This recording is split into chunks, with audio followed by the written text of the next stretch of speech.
अगर आपको दिल छू लेने वाली क्लासिक हिंदी कहानी सुनना पसंद है तो आप हमारे चैनल विडिक्टेड09 को जरूर सब्सक्राइब करें। मुंशी प्रेमचंद जी की कहानी महरी ग्रामीण जीवन की विडंबनाओं और मानवीय स्वभाव का एक जीवंत चित्रण है। प्रेमचंद जी ने अपनी कहानियों में अक्सर शोषितों और दलितों की आवाज बुलंद की है और महरी भी इसी श्रेणी की एक मार्मिक रचना है। कहानी की मुख्य पात्र महरी महर जाति की स्त्री है जो गांव के एक संपन्न और ऊंची जाति के घर में काम करती है। वह मेहनती है, ईमानदार है, लेकिन स्वभाव से थोड़ी स्वाभिमानी और स्पष्टवादी है। शहर से थोड़ी दूर एक कस्बे में बाबू शिवनारायण का बड़ा मकान था। वे सरकारी दफ्तर में काम करते थे।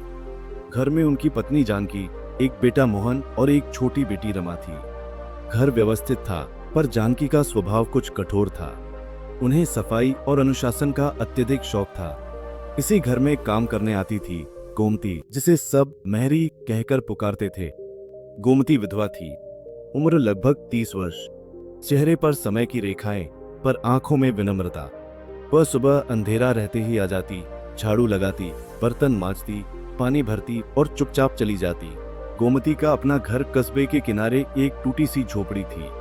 उसका एक छोटा बेटा था, कन्हैया। वह अक्सर बीमार रहता।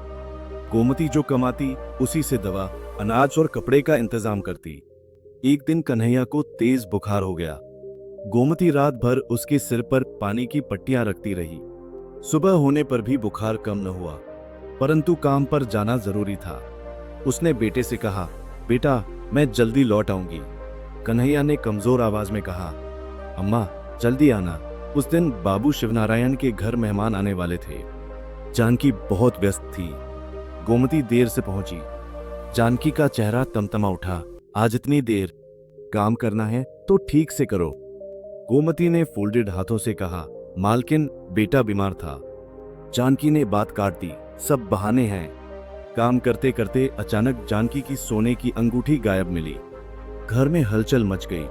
संदेह की निगाह सीधे गोमती पर गई। यही ले गई होगी। गोमती के पैरों तले जमीन खिसक गई। मालकिन मैंने कुछ नहीं लिया। पर उसकी बात किसने सुनी? बाबू शिवनारायण ने कठोर स्वर में कहा, सच सच बता दो, नहीं तो पुलिस बुलाऊंगा।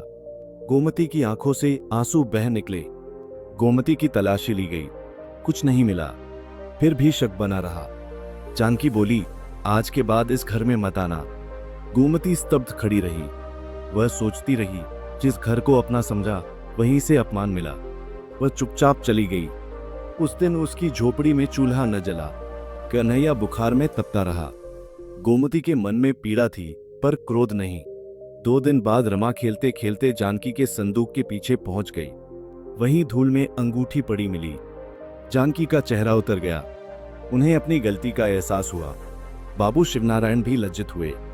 जानकी बोली, हमने निर्दोष पर दोष लगा दिया। वे तुरंत गोमती की झोपड़ी पहुंचे। वहां देखा, कन्हैया बिस्तर पर अचेत पड़ा था। गोमती उसके पास बैठी थी।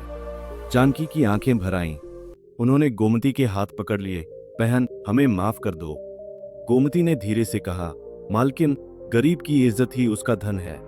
बाबू शिवनारायण ने तुरंत वैद्य बुलाया। इलाज हुआ। कन्हैया धीरे धीरे ठीक होने लगा। उस दिन के बाद जानकी का स्वभाव बदल गया। उन्होंने गोमती को सिर्फ नौकरानी नहीं, घर का सदस्य मानना शुरू किया। रमा और मोहन भी कन्हैया के साथ खेलने लगे। गोमती के चेहरे पर फिर से मुस्कान लौट आई। समय के साथ सब ठीक हो गया। पर उस घटना ने शिवनारायण के घर को एक शिक्षा दे दी, गरीबी अपराध नहीं है। संदेह सबसे बड़ा अन्याय है और इंसान की असली पहचान उसके व्यवहार से होती है। कहानी का संदेश किसी पर बिना प्रमाण आरोप न लगाएं। गरीब की इज्जत भी उतनी ही कीमती है। पश्चाताप और सुधार ही सच्ची महानता है।